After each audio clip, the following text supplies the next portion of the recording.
Okay, so there we go. Um, I'll ask my normal opening question, which is, how many of my typing sessions have you seen before? I've watched a lot of them. I've watched your channel for a long time. So, um, Cool. yeah, a lot of Thanks. them. All right, so you've known about cognitive functions and typology for a while then as well. Yeah. Okay.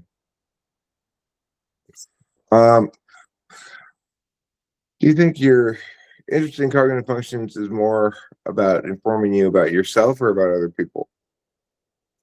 Um, Probably a good mix of both, but more other people. Yeah, definitely. Okay, cool. Let's see here. It's been a while since I typed somebody. Um, Oh yeah, no worries. can you tell me about the last time you went out of town on vacation? Yeah, I'm Canadian, by the way. But we were in San Antonio. I was in San Antonio a couple weeks ago. That was like the most recent trip. Okay, do you have a favorite moment from that trip that you can recount for me? Um, it was mostly for like work related stuff, but I've been there before. It was kind of like a part two of a part two of like a work thing, but probably walking on the river walk. I don't know if you know the San Antonio River Walk. It's really cool, but it was like swelteringly hot. And then going back to one of our favorite restaurants, probably like those two were the best moments. Is your favorite restaurant at the Riverwalk? No, I see. I've been to San Antonio myself. I've been to Riverwalk before. So yeah, it's a cool city. it's a neat little town, huh? Yeah. Um, okay, so do you remember what you ate for dinner at your favorite restaurant? Um, we went there like two times and they have a really good salad. It's like a kale and like spicy, it's like a vegetarian place. It has like a spicy mock beef with like a how do you say it's Szechuan Szechuan. sauce, Yeah. kale and quinoa. Yeah, I got that like two times and then we got nachos and dip and they gave like the biggest glass of water I've ever seen, like Texas size water. I had that one time, and then another time I had like a more Texas inspired. I had like Texas toast, chicken fingers, and fries. I see. Yeah. So are you a vegetarian or you just like that restaurant? Oh, I just really like that restaurant. It's super good. Yeah. Okay. How many hours of sleep do you think you need to get a night? Um, 8, And how many do you normally get a night? 8 at least. I don't know how many I could actually live with, like at a minimum. I never have tested that. I prioritize getting enough sleep. So I've never pushed myself to try and survive on lack of sleep. Like I always make Okay. sure that I get enough sleep. Have there been, surely there's been some occasion though where you've had to get up a little bit too early and go do Yes. something. Like going to the airport. Yeah. So when that happens and you got little bit less than the amount you want, do you make an effort to catch up later with a nap or something?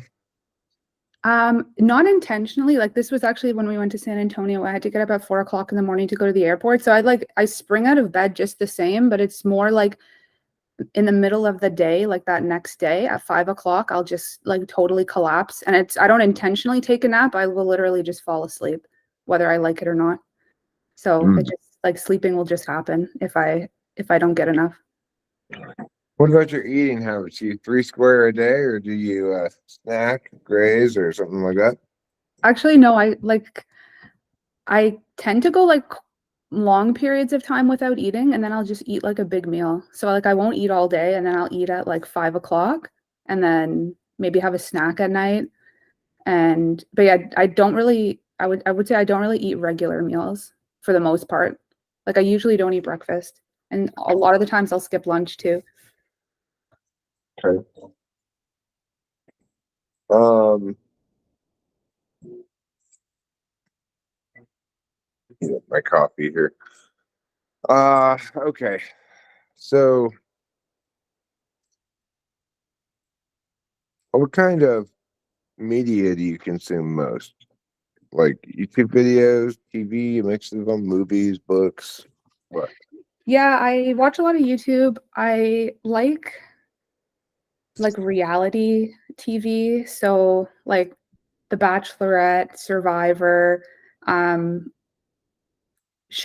more shows than movies. I find I usually get bored watching movies unless they're like really, really good, but somehow like reality TV keeps my interest and it's like short enough episodes. And then YouTube would be like whatever I'm currently interested in at the moment. So often I'm like looking up like places in the world that I'd like to travel to, or just like watching your videos if I just feel like watching that day, or just really anything that I'm like interested in at the moment on YouTube. It could be anything. Okay. Yeah, I go through a variety of different YouTube rabbit holes, you know. Yeah, yeah, Once you start watching one kind of video, it starts throwing up a bunch of the same kind of video recommended to you, you know? yeah, So like I've been into lately watching videos about people who live in a van and go camping all around. It's so boring. yeah. I don't know, somehow like the algorithm it works so well. It just like leads you somewhere and then you're like, how did I end up here? But I'm also want to be here. So yeah. Right. Yeah, like now I'm subscribed to a couple of these people who live in like these fancy vans, like you know, like Mercedes style van, and have all this shit in the back. And then she goes around the country with her dog and camps places. It's not even that. It's not even interesting. It's just pleasant. So I just Yeah, subscribe to it. yeah, yeah. Okay. So are you more likely to enjoy a video if it provides you, let's say it's informative or some in some way, like it's a cognitive function video or some other topic you want to be informed about, okay?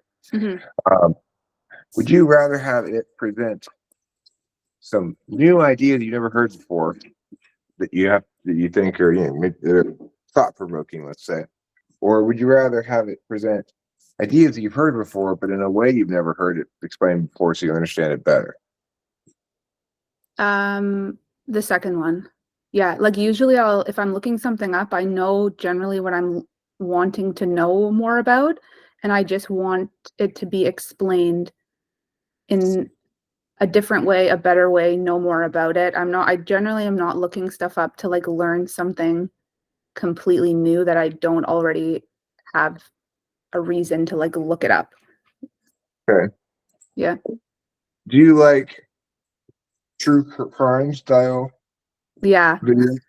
You Yeah. do. Like this person was murdered and no one Yes. knows who it was, and now we finally figured it out. Yeah. Like I don't Yeah. even know why, but yes, I do. I love watching um more so the shows that show how they solved the crime and like what tools they use to solve it. That's more interesting than like knowing. I actually don't want to know too much about the crime itself. It's more like the putting of the clues together and like weighing the evidence that I think is what interests me about it. Because you know too much about the crime stuff might be depressing. Yeah, like I'm not interested in like horrible things that happen to people. Like it's more the solving of the crime. And it like honestly And you any got to walk a careful line there, right? Because if it tells you too much depressing stuff, then you just like, yeah. Yeah. Yeah, some shows do it better than others. Some focus too much on like the crime and like the emotional aspect of the crime, but the shows that focus on more on like how it's solved is the ones I find more interesting. what about paranormal stuff like ghosts and aliens and stuff? You like to watch Mm, videos about that? no. Okay. Um, can I ask a general question? Like, what do you do most of the time? Are you working? Are you a stay-at-home person? Or Yeah, I work. okay, what kind of work do you do? I'm a dentist. Really? I Yeah. so need a dentist. I wish you didn't live in Canada. Um, how do you like that work? I like it. It's a broad question. I think with any career, there's a lot of things you like about it, and there's some things you don't like about it. But for the most part, I'm happy with it. What parts do you like least? Um, uh, there's a lot of social interaction in the job, like talking to many, many different people every day. And it's kind of weird because I do really like talking to people and meeting new people, but at the same time, it's like tiring at the end of the day. So I think maybe just like the amount of social interaction, and then also it's pretty tough on the body also. So you just have to like watch yourself that you stay fit and that you don't like that you vary your position, like your body position throughout the day. Um, You're not just leaning over all the time.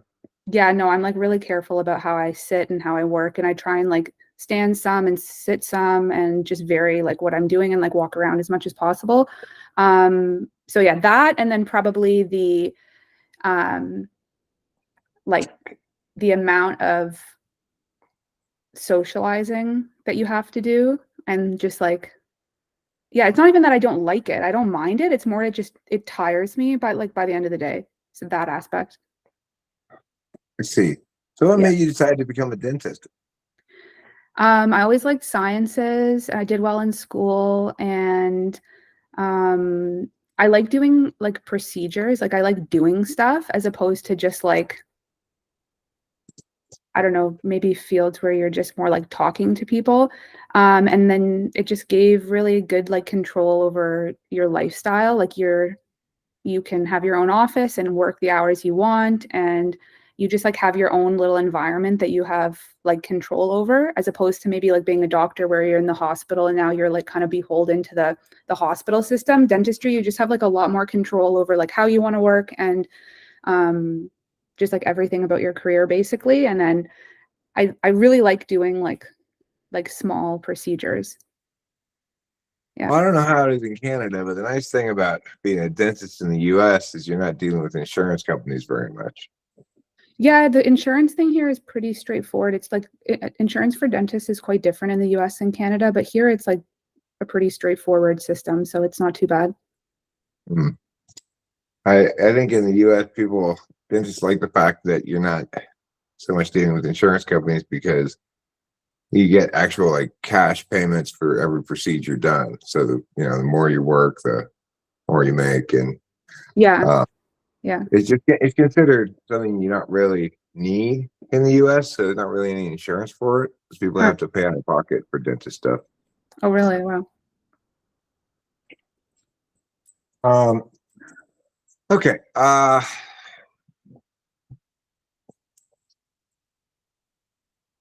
Do you live in a cold part of Canada where it snows a lot? I mean, are all parts of Canada like that? I'm not sure. Yeah, I grew up in Toronto and I'm actually back here now, so it's pretty mild. Like Toronto and Vancouver are the most mild cities in Canada. I say that now, but it's like 13 degrees Celsius here today, so it's like freezing because it's been like 30 like for the last 3 months. But I was living in the Maritimes, and that's like kind of close to Maine, like northeast of Maine, and that we got a lot of snow there because it was like on the coast, so we got all those systems that came up, and it was colder there and snowed more there. But yeah, I wouldn't say do that like I'm you not in the Arctic or anything. do you like the snow? I like snow. I ski. I do enjoy winter sports, but it's like only so many months. Like in the Maritimes, winter was a lot longer. It was almost like maybe 4 or 5 months of snow, but here in Toronto, it's around just like January, February, maybe a bit of March, and that's fine. That's basically how it is where we live. We get some snow January, February, and then the rest of the year we're pretty much snow free. Yeah.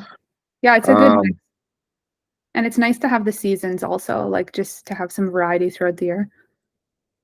yeah, I enjoy it. We moved from Los Angeles where there really aren't any seasons to up here in the mountains where we do get changes of the leaves and stuff, and we get winter and spring, and it's nice. Um, do you like going outside a lot? Do you feel like you stay cooped up in a building too long that you're start feeling like antsy? Yeah, I like going outside more for like not so much I'm like, oh, I got to do all these things, but more just like getting fresh air and sunshine. It's like a simple thing, but it makes me, I don't know, I just feel like I need it every day. So, and especially just like working in an office, like a lot of my free time, I do try to go out, and even if it's like just walking or taking the dog out, I do try to go outside at least like once a day for a good amount of time. I see. Now, what about handyman type stuff around the house? Do you do that yourself? Like if a doorknob breaks off, you turn the doorknob, it comes off in your hand, and the other half of the doorknob falls on the other side of the door, and you're like, oh no. You just fix it yourself? Do you get somebody else to fix it? Something else? I'm actually the one that people call to fix things. Oh yeah. But like if it's something simple, I'll always try and fix it. Like I'm not just gonna leave something broken there, but like I also know if this is like beyond my capabilities. Like recently we're changing out a bunch of light fixtures and I'm like, I'm not gonna bother doing this. It's not worth my time. I'm gonna electrocute myself. I'm just calling an electrician. But for like simple stuff around the house, I'll like usually try to fix it myself. Once again, I find myself relating to you because I've got light fixtures I need to fix, and I'm afraid to fix them because I don't want to electrocute myself. Yeah, and the electrician does it in like 5 minutes. I'd be like playing with those wires for 45 minutes, total waste of my time. Like looking as the white with the black or the yellow and twiddling them together. I'm like, and then you're up like this, and I'm like, there's some things like that. And painting, like painting is I can do it. It's not worth it. I'm not going to do as good of a job as a painter will, and I can spend my time better doing something like more productive. I'm going to be there like all day painting one room. It's going to look terrible, and the painter could have done it in 45 minutes. So like, yeah, I'll try and fix things, but I also know when it's like not worth my time to bother, and a professional can just do it better and faster, and I just like shouldn't bother doing it, if you know what I mean. Like some people will like never call a professional and they'll like want to do everything themselves. I kind of like triage what I think I can actually do well and do it quickly. I'm not going to like sit there all day trying to do something that I should have called somebody for. I see. What about cooking food? Do you cook your own food? Do you eat out a lot? Does somebody else cook for you? I do, yeah, I cook. I cook and I also just enjoy eating out. So I eat out intentionally, but I do like cooking too. I like a good mix. Okay, cool. So, what made you move to Toronto? Well, I'm from here originally, and my family's here. So we actually just moved out to the Maritimes, like by Maine, like just for kind of an adventure after school, because I had lived in Southern Ontario my whole life. So that was more of just like an adventure move. But the plan was always to come back. How was the adventure? It was great. I loved it out there. People are so friendly. It's like a more rural province, so it's like super low density. Um, Lots of nature, like clean air. People are like so friendly. It's a really slow pace of life, like zero traffic. So that was really nice. And we ended up staying out there way longer than we expected. We were like, oh, 1 or 2 years. And then it was like almost 6 because COVID happened. We kind of got stuck out there, but like in a good way, we wanted to be there. But eventually we were like, okay, if we keep staying every year, we're going to be out here forever. So we just decided to come back. But I really liked it out there. So, are you glad you came back nevertheless? Yeah, I mean, that was always part of the plan. Like I knew, like obviously moving is difficult and stressful, changing jobs, like physically moving and adjusting to like a new place, but like it's the right decision like for the future and like what we want, like what I want to do. So like staying out there forever was just like never a part of the plan. I see. You have a dog. Yeah. Did you get this dog in the Maritimes or when you got back to Toronto? I got her before we moved out there. So she's quite old now. She's 11. Hmm. Yeah. She's from Florida though. She's a retired racing greyhound from Orlando. Really? Yeah. That's fascinating. Does she still like to run around fast a lot? Yeah, she still runs. She's a little slower now. She has some arthritis, but like when she was younger, she was so fast. It's like incredible to see them run, and they love to do it. Hmm. Cool. So, do you have any other pets? No, just her. And did you have a pet when you were younger? Yeah, quite a few. You had dogs? No dogs because my parents didn't want dogs, but I had guinea pigs and budgies and a hamster. What are budgies? Like the little birds, like the budgie birds. Uh, They're like yellow, lime green, like tropical kind of colors. They're like a little small bird that you You can like they're usually at the pet store. They're pretty common. Okay. Um, did you have guinea pigs that bred? Like, did you have a male and a female guinea pig? No, just one at a time. Oh, okay. Yeah. Did you like having guinea pigs? Yeah, they're so cute. Like they have Yeah. they have good personalities, and they live like a decent amount of time compared to like the other rodents. Like hamsters are like dead in 2 years, which is like very traumatizing for kids. You know, it's like you fall in love with the hamster and then it's dead. But the guinea pigs like live a good amount of time, and they're kind of low maintenance. They're not as they don't need as much like work as rabbits maybe, who need to like run around more. But yeah, I think they're like a good pet for someone who wants something for their kid that doesn't take too much work, but like also is going to live a while. Yeah. You know what's actually a kind of a good pet that's easy to have that lives a reasonable amount of time and not much maintenance is a crayfish. We had a crayfish for a while. Would you ever get one? A crayfish? Yeah. Yeah, we had one for a while. I don't really want to get a tank again, but if I did get a tank again, it would just have a crayfish in it. The crayfish seemed perfectly happy in the tank. Didn't It's like it just wants to hang out in this like hidey hole the whole time, and then come out and get food and then go back in its hole. Yeah. So it's like it doesn't really need a whole lot. It doesn't seem to want a whole lot of space. It won't use much of the space you give it, even. So as long as you keep everything kosher for it, it just seems perfectly happy to just hang out in its hidey hole. Hmm. I don't know. It was kind of Kind a of like a fun pet. reptile in that way. Maybe Yeah. a little reptile. Yeah. Okay, so do you play any sports, or did you ever play any sports? I've played like honestly almost every sport at one time in my life. So yeah. I don't play like too many at this current moment, but I like the one that really occupies the most of my time is swimming right now. But I've like throughout my like childhood and teens, and I've like pretty much played everything. Do you watch sports? Yeah, I like watching sports. Which sports do you watch most? Well, like the Olympics, obviously. I like watching FIFA, soccer. I like watching basketball. Um, I won't necessarily like have a calendar and be like, oh, I need to watch this game at this time. But if I'm just like sitting around looking for something to watch and like a sports game is on, I'll like generally be okay to watch it. But if there's any like swimming events on, which are pretty rare, I'll definitely watch that. So like at the Olympics and skiing. Oh, like cross country or alpine skiing is super fun to watch too. But It is yeah, fun to watch. yeah, it is. Downhill. I don't know about the cross country, but I like to watch the downhill stuff because they sometimes wipe out so bad. Yeah, yeah.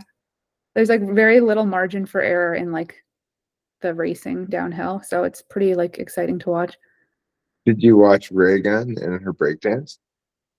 Oh, the Australian? Yeah. Yeah. Yeah. That's like going around everywhere. I was like, I know, I know, I don't know. I'm not really sure what that was, but like, yeah. Yeah, it was ridiculous. I really like watching the track and field events in the Yeah, Olympics. track. Yeah, I never watch those any other time. yeah. Like you will never find me watching some like track and field world championship, but I will watch it in the Olympics every time. Like, Uh, yeah. And diving is fun to watch too. yeah. Yeah. Um, okay. So well, that's good. You got good taste in TV, it sounds like. You have similar taste to me. Do you watch any cartoons? Cartoons, no. Oh. Okay. So let me start asking you some more concrete function questions. Sure. You give me very mixed NISI vibes. I get a lot of mixed kind of answers regarding that, but I'm not sure what to make of that yet. Interesting. Fascinating. I mean, I would say that by and large, your manner of talking and everything is much more NI than SI, but that could be that could be any number of slots still. I'm not sure where to put it, you know. Hmm.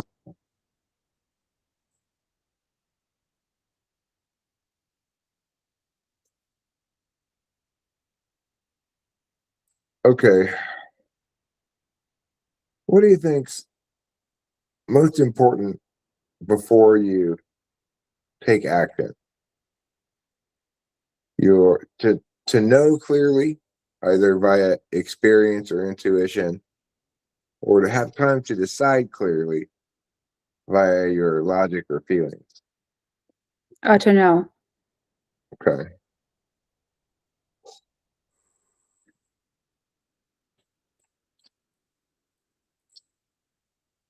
All right. So, can you break down the task of cleaning your room into exactly 5 steps? This question that you ask kill me. This question particularly kills me that this is even a question, because I always thought this is just like general cognitive ability. But sorry, what was the question? It was break down the Break task down of the cleaning. task of cleaning your room into exactly 5 steps. Okay, step number 1 is I'm thinking how exactly I would do this. It depends on how dirty it is. First, step 1 is I would remove the bedding. Step 2 is I would clean up any objects that are in the way. Step 3 is I would vacuum and get rid of the dust. Step 4, I would put new bedding on. And step 5, I would replace things that are missing. Like if I need to like restock the socks or like put my clothes back in. So then I'd have like a fresh bedroom with like clothes, new bedding, and like no dust. Well, you did an excellent job of coordinating that task. It's funny you say you think it's just general cognitive ability. It But is. I'm sure you've observed some sessions where people completely fail to do that, Yeah, right? they do, and I don't understand it. Well, that's because they're polar TE, you know. You are not polar TE, right? We can eliminate INFJ and ISFJ from you. So, okay. On a more general question is, what ought we do about the proliferation of nuclear weapons?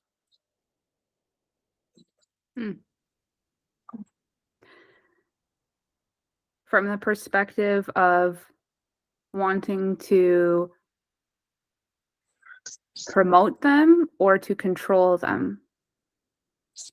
Well, So what ought we do? from the perspective that more that the increasing the amount of nuclear weapons available inevitably increases the risk of some weapon falling into the wrong hands. Yeah.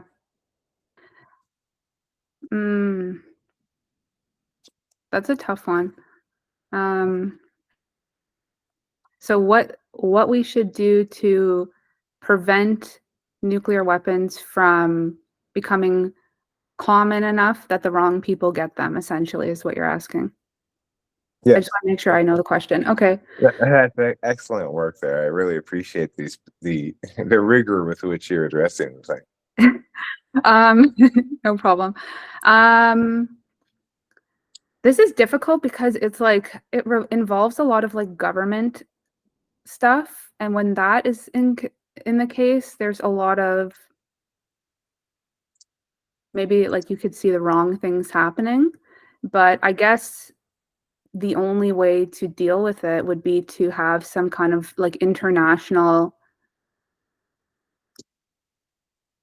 governing of like some laws that what countries are allowed to. I don't even know, honestly. This is like not a topic that I know a lot about. Yeah, well, that's not really a topic that really provides a good answer, because the only mechanism of international law that one might appeal to is the UN, and Yeah, like their that's not. capacity to As I was enforce things is limited. Yeah, like as I was talking, I was like, no, that doesn't make sense either. Like the first thing I'm thinking about is like, well, there's almost nothing you can do because like North Korea has nuclear weapons and there's nothing we could do to prevent them from continuing to have nuclear weapons. So if they can have nuclear weapons, what stops any other country from having nuclear weapons? I guess there's like a roundabout way where you say, well, you're gonna have them anyway. So in some case, it keeps everybody in line because everyone knows everyone else has them. But I don't know that you can do anything to stop them from being developed. The question is, how do you stop them from getting into the wrong hands? And this, I don't know. I don't know what you would do. Okay. Talk to me about your relationship with goals and goal setting. Yeah, I would say I've always been goal oriented. Like I know kind of what I've always kind of known where I want to end up going, at least loosely. And then I'm good at doing what needs to be done to like get to that goal. So if I know where I want to be, I'm like good at making it happen. Okay. When's the last time you hurt or injured yourself in a way that limited your ability for a while? Say you broke a finger or something. I've never broken a bone, but I would say like the first thing that comes to mind is when I was on the plane to San Antonio. I guess I was like sitting wrong or whatever, and I got like some sciatica pain down my leg. I don't know if you count that as an injury, but before then, I can't think of a time that I would have had an injury. I don't injure myself that often. I'm like pretty careful what I do, like given my job, that I don't like lose a finger. That would be pretty bad. Right, sure. Okay. When you played sports, did you get hurt during playing sports ever? Um,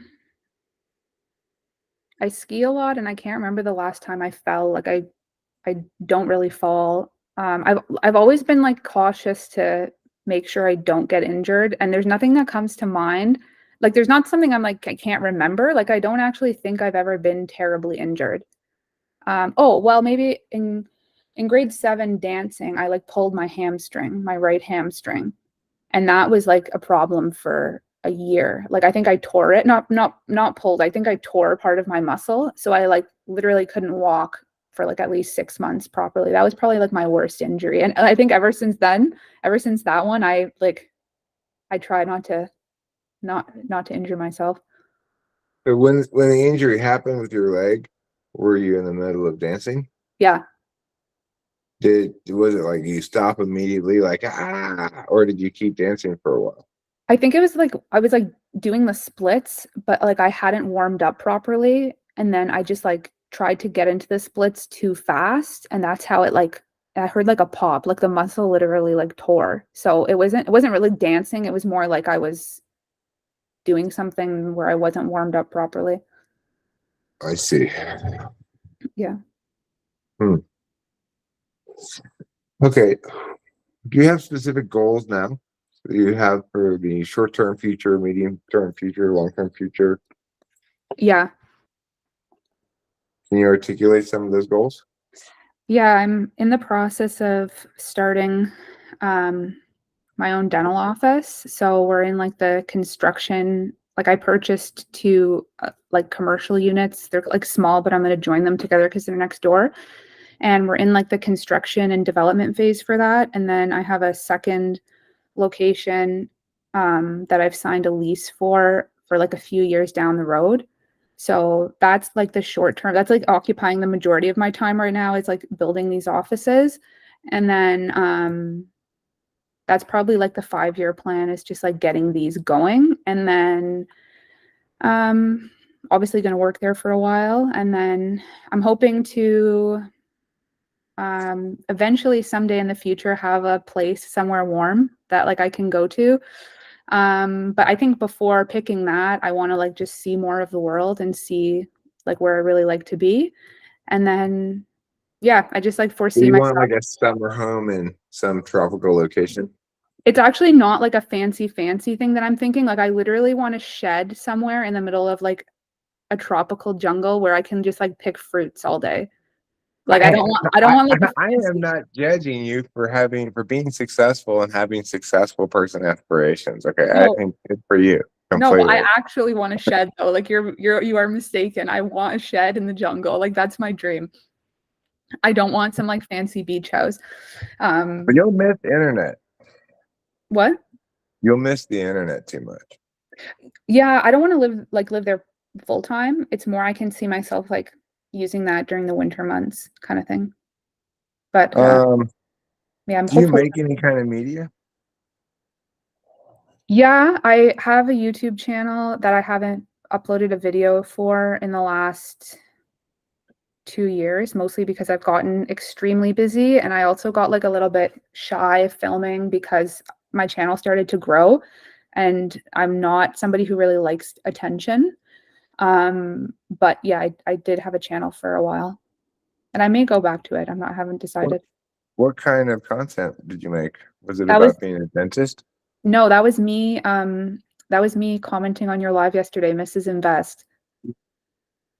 Oh yeah. Oh, it was about investment. Yeah, Oh, were you the one who said like, "Hey, Eric, check your email"? yeah. Oh, okay. Thank you for that. I appreciate that. No, Sorry for the spoiler five.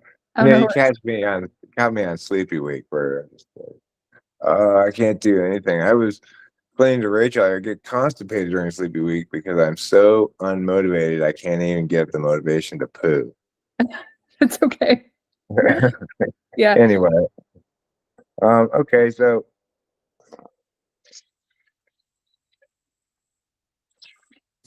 basically,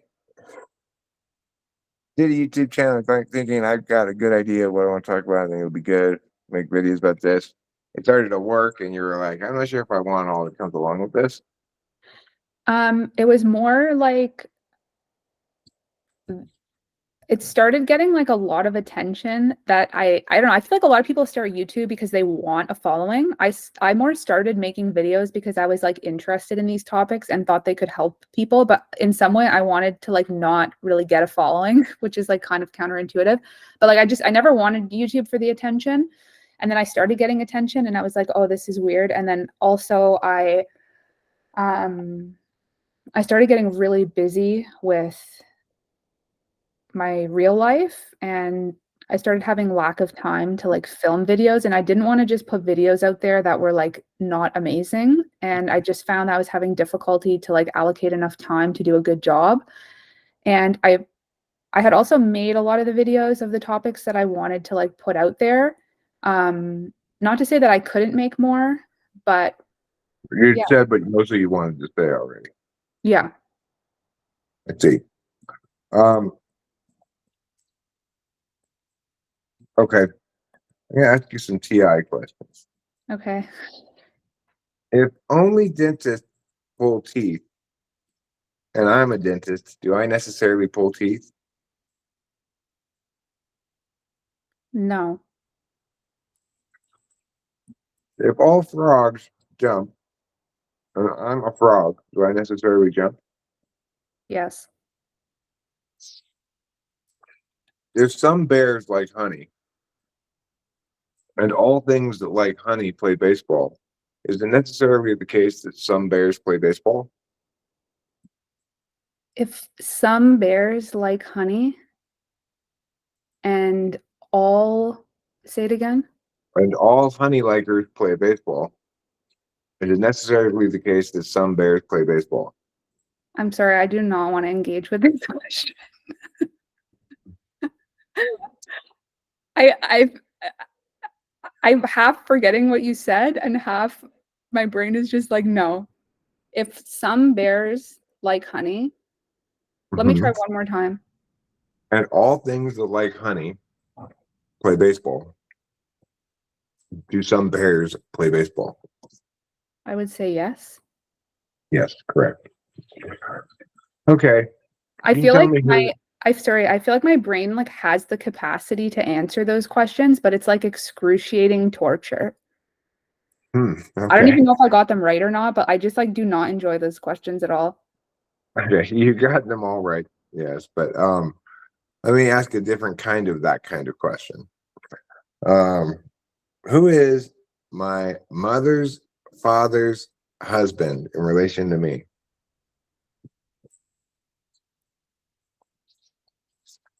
I mean, my mother's father's My wife. mother's Sorry, father's my husband. mother's father's wife. I was like my father's. My mother's father's wife. We're not that woke around here. I know. I was like, wait, my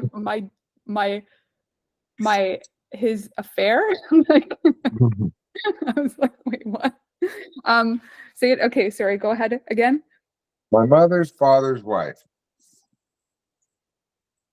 My grandmother. Yeah. How about my sister's husband's daughter? Um,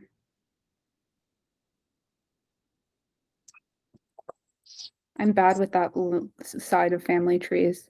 Is that who would that be? Your cousin? My niece. Niece. Sorry. Yeah, that I forgot the word. Yeah. Okay.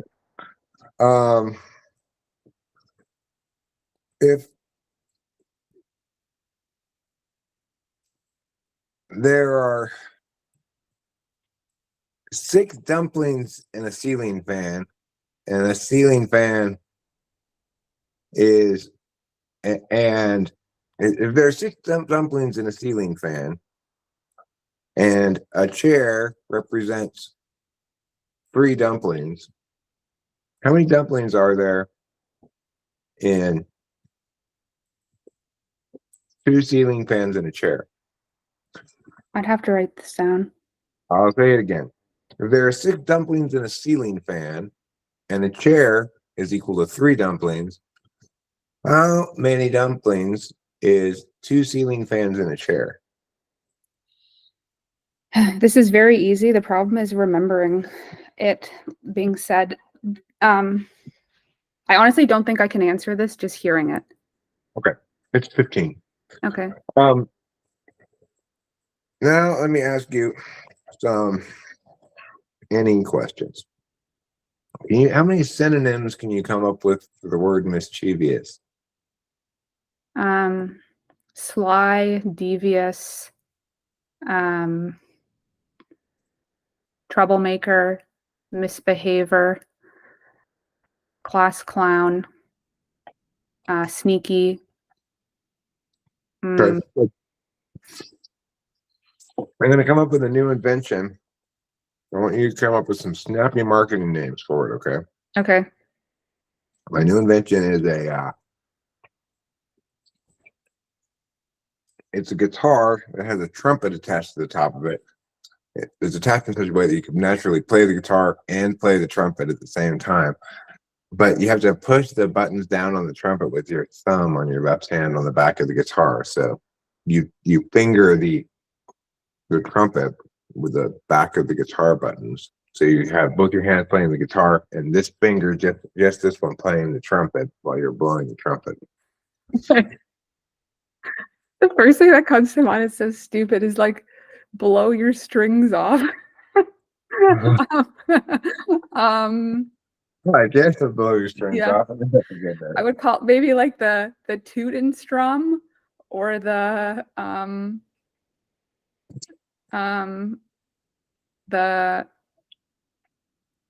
wind and string.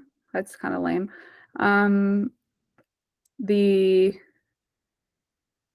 The horn of plenty, like you get more than one instrument with your I like horn. it. Horn of plenty. Yeah. The That's fine. It's enough. Let's get them out of names. Rachel, I think I might start calling my special parts my horn of plenty.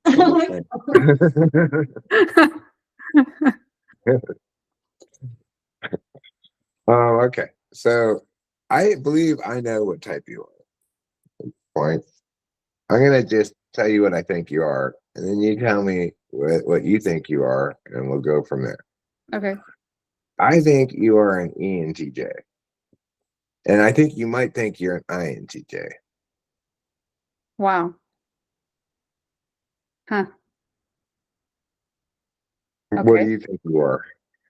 I thought I was an ISTJ. You thought you were an ISTJ. Yeah. Well, I mean, that's where I was starting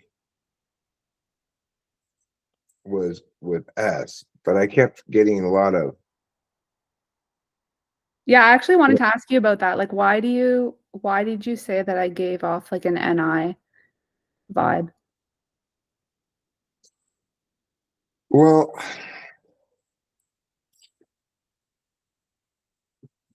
your answers are concise. You don't seem to tell me a lot of details about stuff, but I could be that I didn't really investigate the area clearly enough. Like, okay. No, I'm I not mean, questioning you. I'm just curious, like no, what your I'm thoughts are. questioning me now too. Like, okay, let me ask you to articulate the specifics of your last trip to the grocery store. Like, can you tell me about it on a step-by-step way? The details, like first I went to this aisle, I got this and that, and then I went to that aisle, and I got this and that. Yeah, okay. This is kind of tricky because I'm living right now with my mom and I don't do as many groceries as usual because there's like multiple people here who buy groceries. So I'm trying to like think of the last time. Like I do groceries like very infrequently at the moment is what I'm trying to say. So um trying to like it's been a long time, that's the problem. Um if this was like another time where I was like living normally and doing groceries, I think I would not have too much trouble answering this, but I don't know, maybe. I'm still asking. Okay. Um, did you pick this spot or you're sitting to have this conversation? Did you pay attention to whether it was comfortable or not before you sat there? No, I was mostly thinking about like good lighting and being like in frame well so that it would like come across well on video and like the angle of like the camera and stuff so that you could like see me properly. What makes you think you're an ISTJ? What makes you think you're SI? Um, uh, I think like know best based on what I've experienced before. Like I don't think I like intuit things. I think I like if you ask me like how do you know this? I can explain how I know and it usually is because of it I've like encountered this thing before. So like even like let's just say like in the dental office like when I look at a tooth or something and somebody comes in with the problem and let's say it's like something that's like not so obvious. Like at this point I've seen enough stuff where I've like it might come across like intuition, but it's just like I've seen some if I haven't seen this, I've seen something like this. And so I just like know based on that, I guess. And I think I don't know if I that's see. I don't know if that counts, No, but no, that's it's convincing. I mean, that certainly is relevant, and your answer is more consistent with SI than NI. And the thing is, I guess one thing I did in this session is I avoided some questions that I figured you already knew exactly what they meant. Like normally I would have asked more questions like directly like, do you feel like you know more from your experience or your instincts? But I figure you would have known that question already since you watched a lot of stuff. So maybe I didn't really ask those questions. But it's an interesting situation here because um if you're right, you're an ISTJ, that represents uh, a very a very good relationship intuitively with what's being explained by me for you to be right about it, to understand what everything means and apply it correctly. And that's not necessarily the ISTJ's strength, you know. So that's it. But it's a weird kind of conundrum to be in because you do seem to you see. Let me ask you what your explain to me what the difference is between knowledge functions and deliberation functions as you understand it. Uh, I don't really know what those words, like I've heard you say them, but I couldn't come out and like define them. Like I have a pretty decent understanding of like each of the cognitive functions, but then like categorizing them like that, I haven't really like Okay. internalized So that. Yeah. TI and FI are deliberation functions, and the difference between deliberation and knowledge is instantaneous. Deliberation takes a little bit of time to figure it out, right? Okay, yeah. So can you talk to me about your relationship with your own feelings? Do they tell you more about what you want in life or where your boundaries are? And is having your own feelings satisfied to you an absolute or an instrumental value?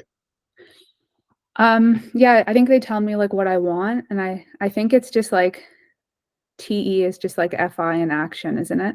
Like what are you Yeah. like what are you TEing if you don't have like a FI desire? Like what are you doing? Like so yeah, I think they just tell me like what I want and where I'm going. And I have like a decent relationship. Like I generally will go more with what is most reasonable and rational, but I'll still be like aware of my feelings at all times. Like I'm not one of those people you say, "Oh, like what do you feel about this?" And I say, "Oh, I have no idea." Like I know, but I don't really lead with them.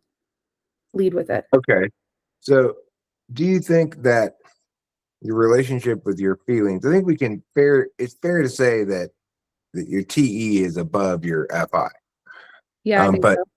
what I'm trying to figure out is whether your FI is third slot or fourth slot at this moment, just to confirm, because I think we've got it confirmed that you're an NTJ or an STJ. Like one of the reasons I went to NTJ is you have a problem remembering the specifics of those questions I asked and wanted me to repeat them. That's more consistent with an NTJ than an STJ, Mhm.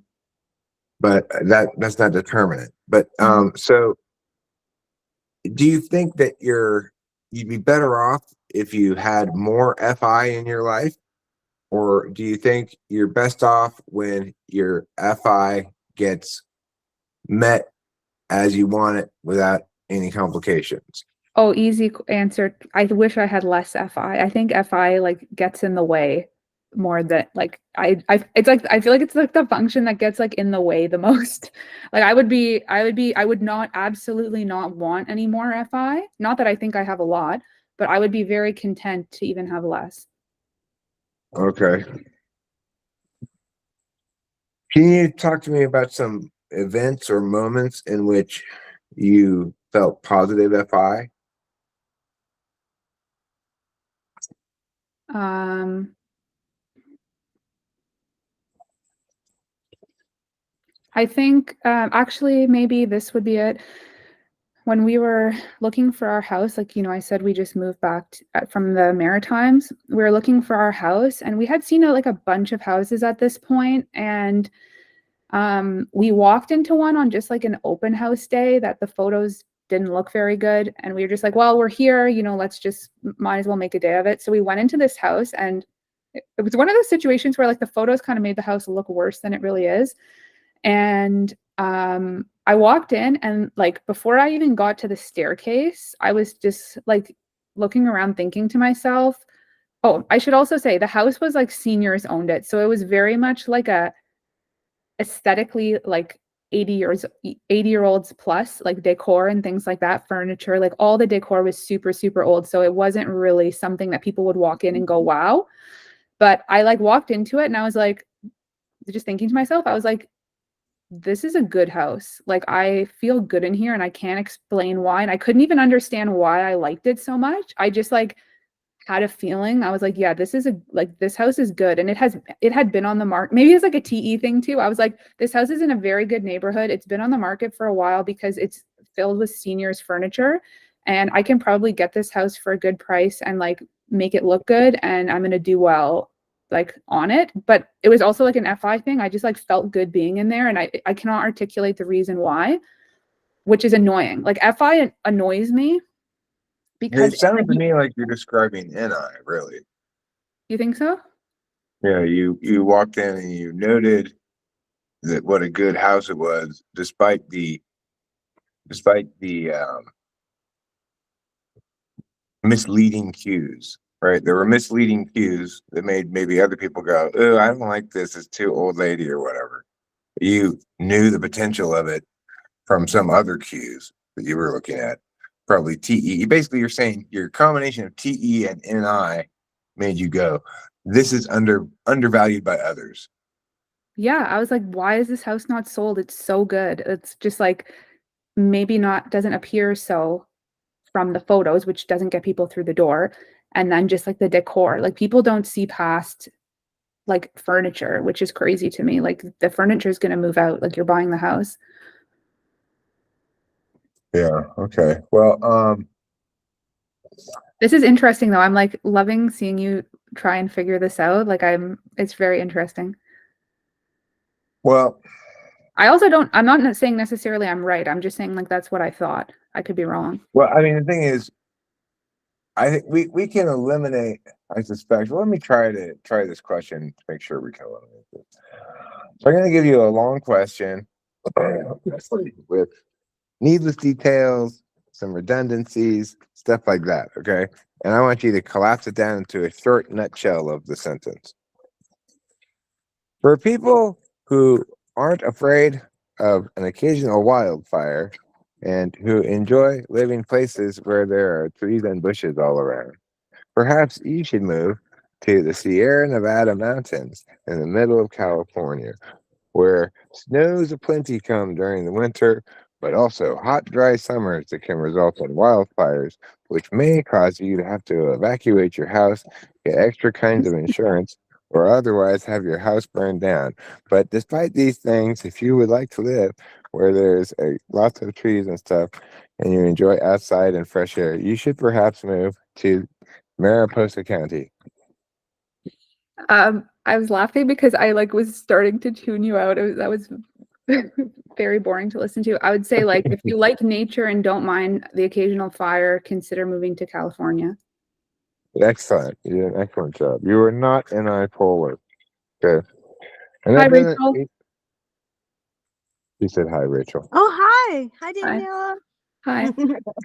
Um, but it doesn't, not only is it not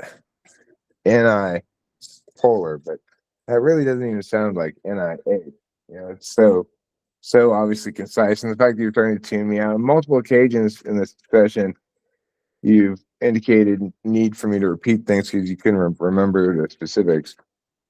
I have to declare you INTJ, not STJ. I'm sorry, I just don't see it. I don't see the STJ, and this is very, very unusual, right? When someone comes in thinking they're an ISTJ, and I say no, you're an NTJ, it's very unusual Why is that? because usually it's the other way around.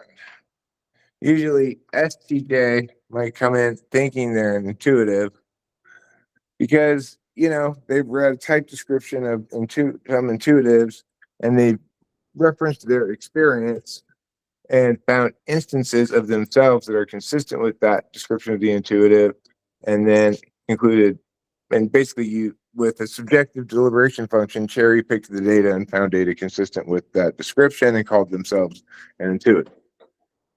Oh, yeah. That's the mechanism. Where did my coffee go? Oh, thank you. Did you put any creamer in it? Oh, no. I was wondering why my coffee was popping. What? How did my coffee start popping? My coffee in the microwave walked away, came back to the microwave, and it's popping. Like, what's going on with my coffee? Well, in fact, it was already done. Rachel had taken it out and put it in a popcorn. So, my object permanence was defeated by state constancy. Is that decaf or do you usually drink coffee? Like, are Well, you I'm immune to caffeine? it's regular coffee. Mm. It's not super strong. It's not like Starbucks or anything. You couldn't drink very much Starbucks without going crazy. Mm. This is like diner strength coffee. Oh, yeah. So I guess I have a question, like the FE polar thing. Um, I always thought like of all the functions, that was like probably the polar one for me. But I guess that would be the same regardless of like ISTJ or INTJ. But I would say Right. like, Yeah. yeah, like the first question I have is like, do you see that? And then, or at least, yeah, maybe let's start there. Do you see that? And just like explain more about that. Well, I hear from some of the things you've said, distaste for the FE parts of your job, and that they tire you out. Um, that sounds a little. Well, it's hard to say whether that's eighth slot or seventh. Eighth slot is going to have probably more actual problems with FE. Seventh slot is going to be a little bit more oblivious about it. You don't seem, just vibe above you is not so FE polar.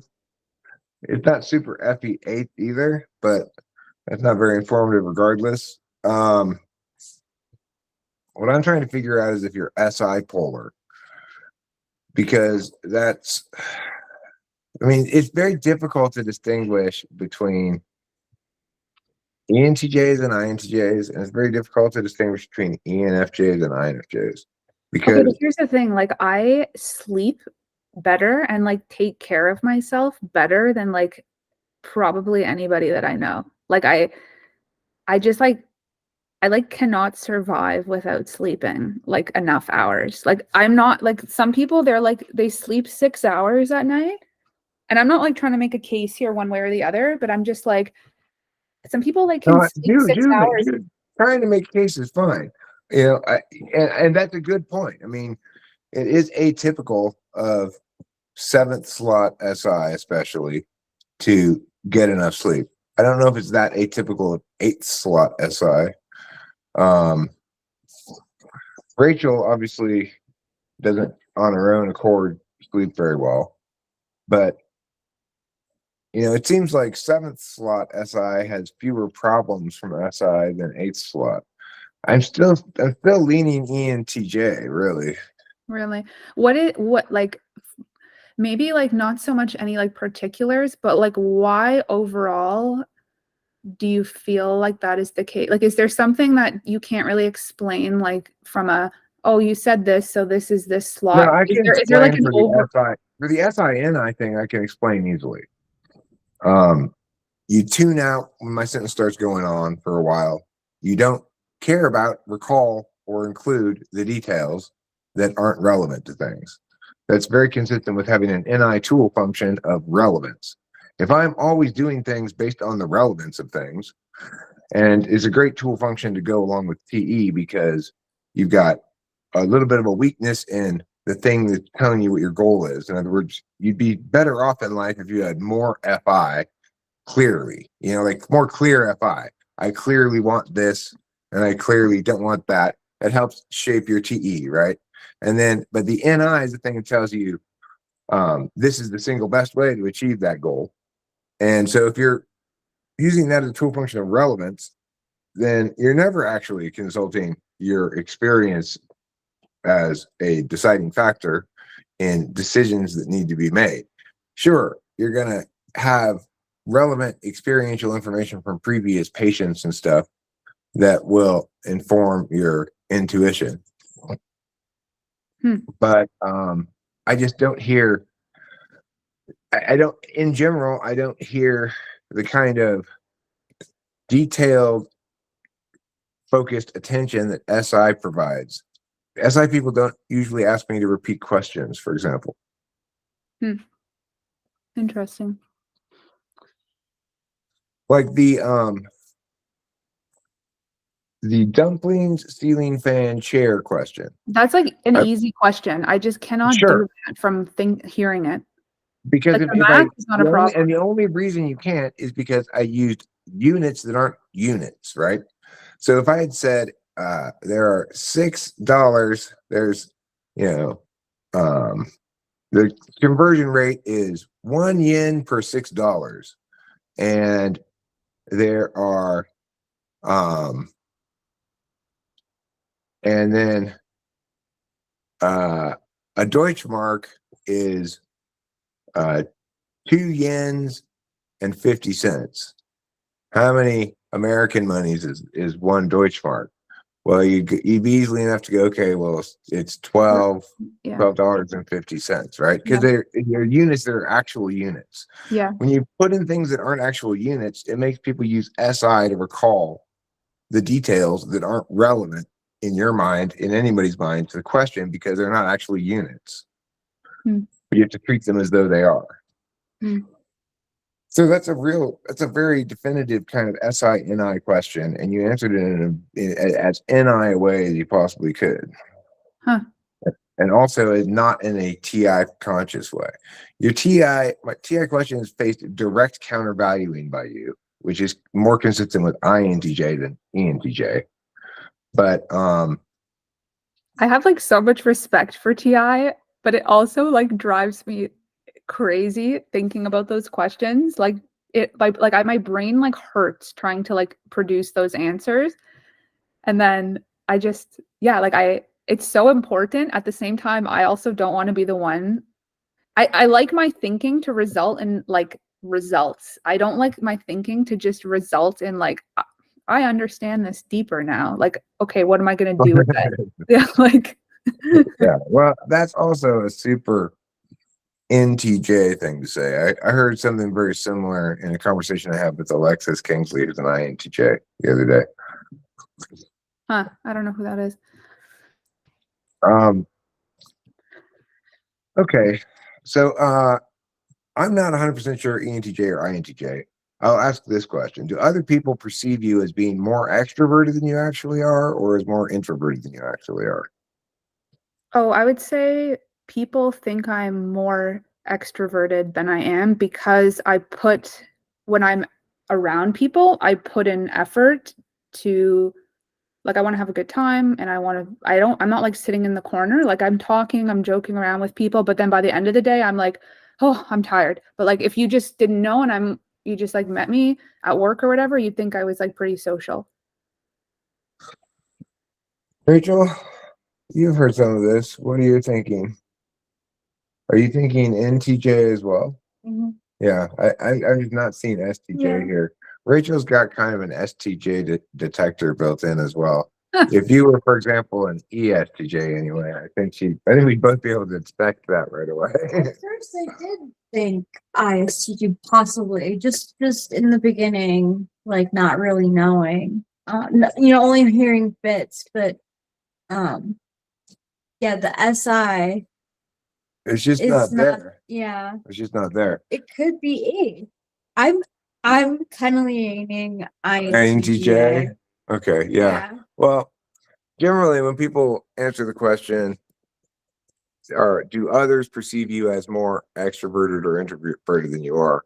Generally, that answer is consistent with what types they are. So, like, introverts are perceived as more extroverted than they are. Extroverts are perceived as more introverted than they are.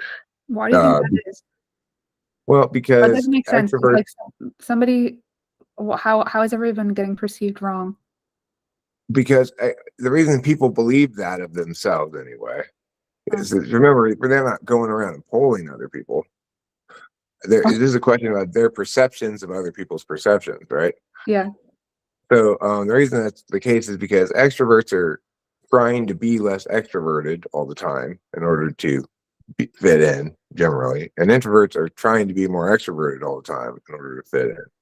So you're going to assume what you're doing works, and that other people are perceiving you as more extroverted or introverted than you actually are. Okay, that makes sense. Yeah. So like what do you think how do you think like the general life trajectory or like life planning of like an INTJ would be different than an ISTJ? Like what would you see as a trend like that would maybe differentiate someone if you like looked at what they did with their life? Would you notice really a difference? I mean,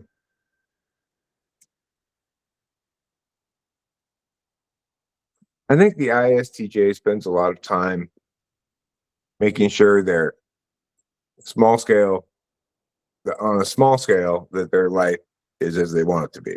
So they've got everything they do at home structured a very specific way. Like, they've got their spices organized in the most efficient way so that the one that they use most often is closest to them.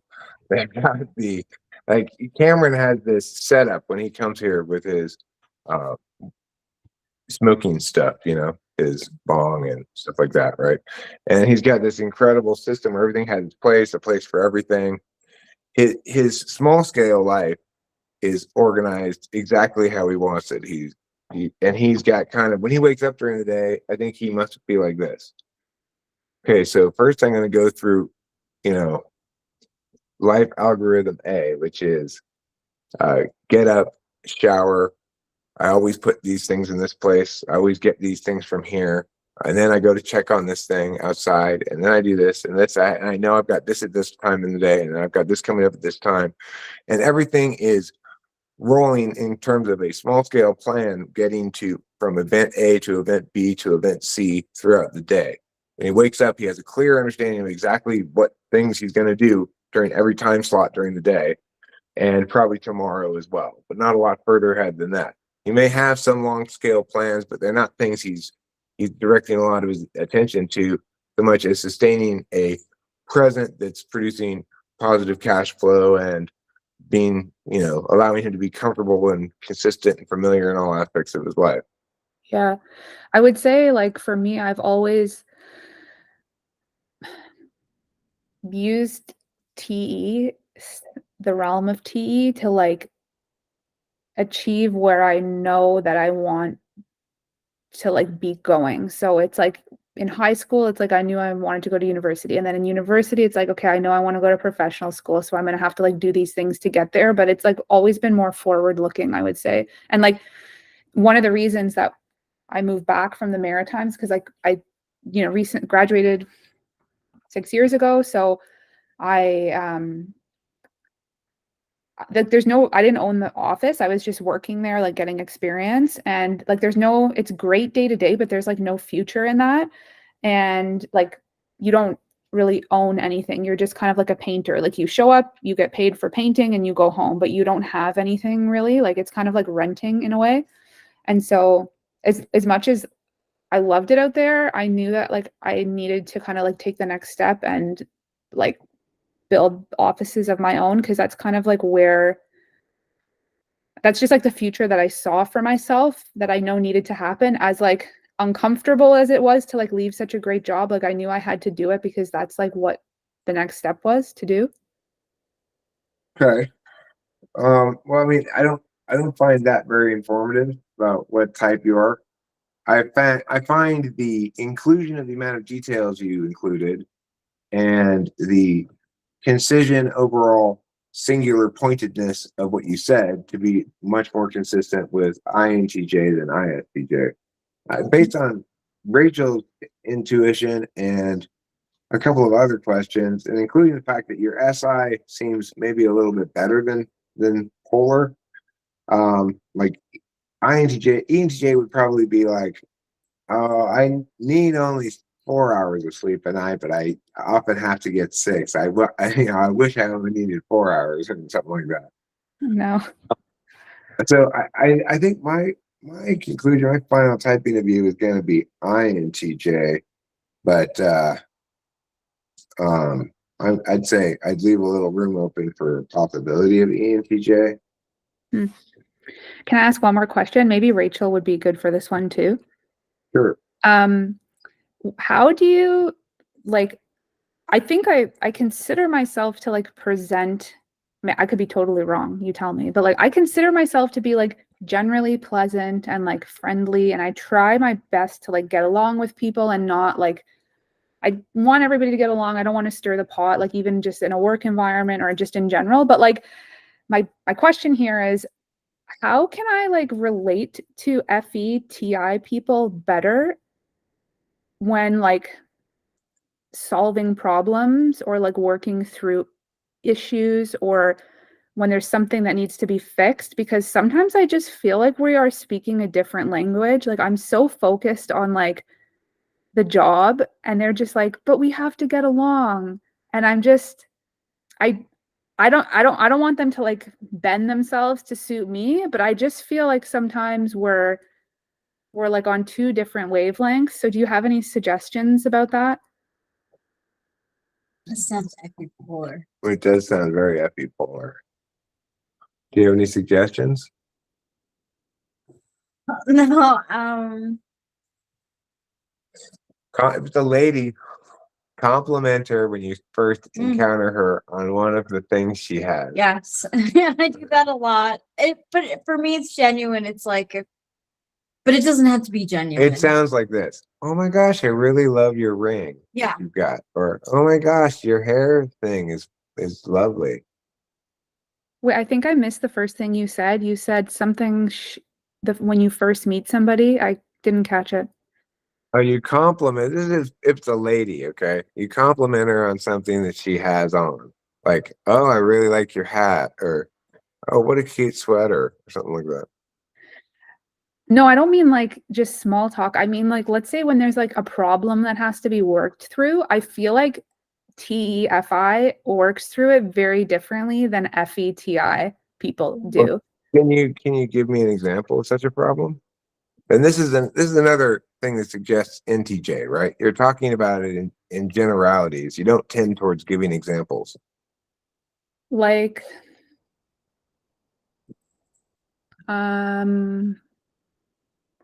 when something like this would have happened.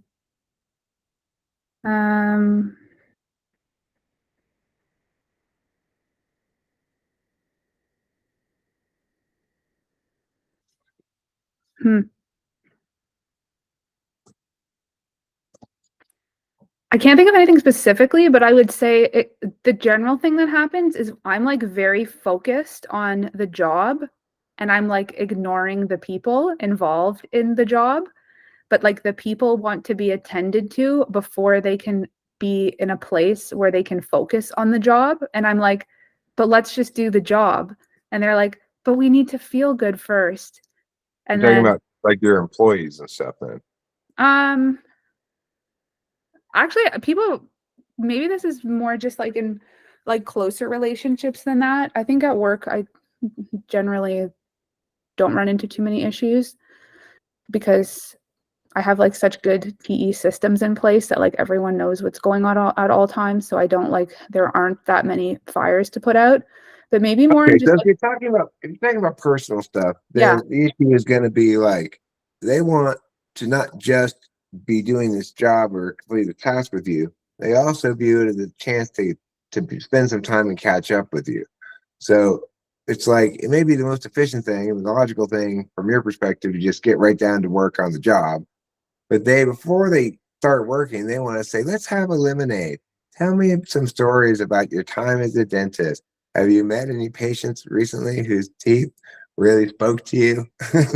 yeah, yeah. I small talk is like the worst. It's so like, it's so pointless to me. Like, people you meet that like, let's say you just like, I was at the bank the other day and I was like waiting for my appointment. The banker was late. He forgot about the appointment, but that's fine. And so I was sitting there and the other bankers were going to get their clients and they were like, how are you?